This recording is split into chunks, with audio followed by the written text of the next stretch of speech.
The moon in Pisces. While Pisces is a water sign, it is the most mature water sign.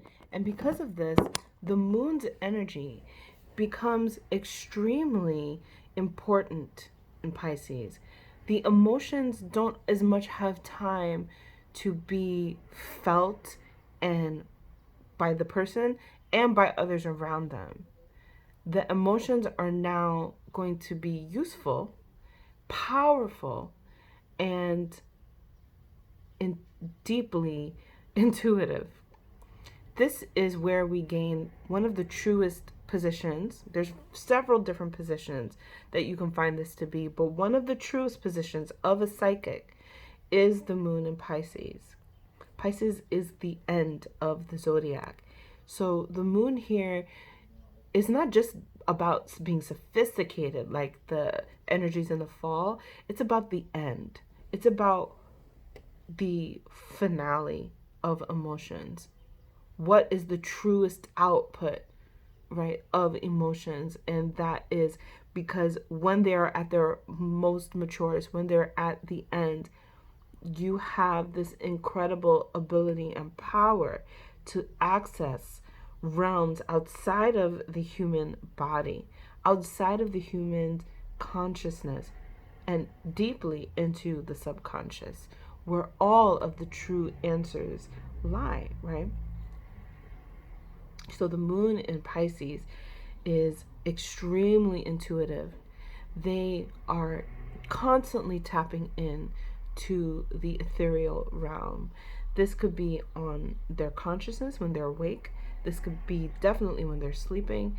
And so it's always in tune with other people, but not just with their needs.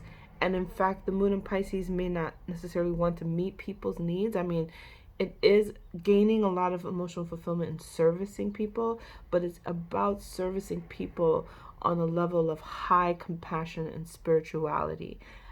Teaching people, which is the classical ruler of Pisces, Jupiter, how to access their godliness, their sovereignty, Neptune, right? So the combination of Jupiter and Neptune create a channel for this person, the moon, to access godliness and access scholarship, right?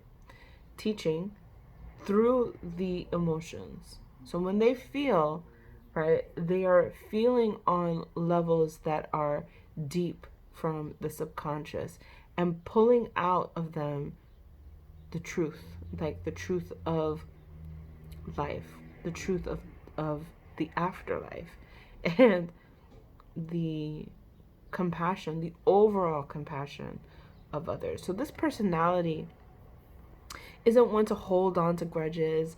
It's deeply peaceful, and it's deeply conscious of the unconscious, right? So it's almost a little wafting. It's almost a little bit like I'm here, but I'm not here with you, but I feel you. I It's like a person that is very much in a meditative state and relating to you from more of that meditative state. When they feel in a way that pulls them out of the body and into the ethereal realm, and they gain the most emotional fulfillment being isolated, being near big bodies of water, and tapping into the other realm.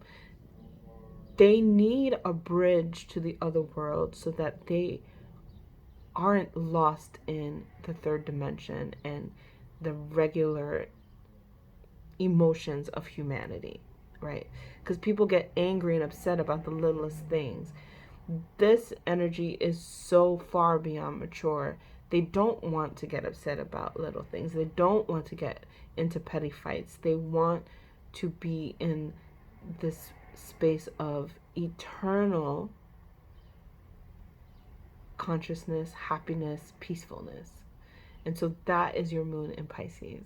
Now, how could you build upon this? How could you interpret this on different levels and using different words and forms to build upon the ideas that we have now that we've talked about how the moon's energy is combined with that Piscean nature.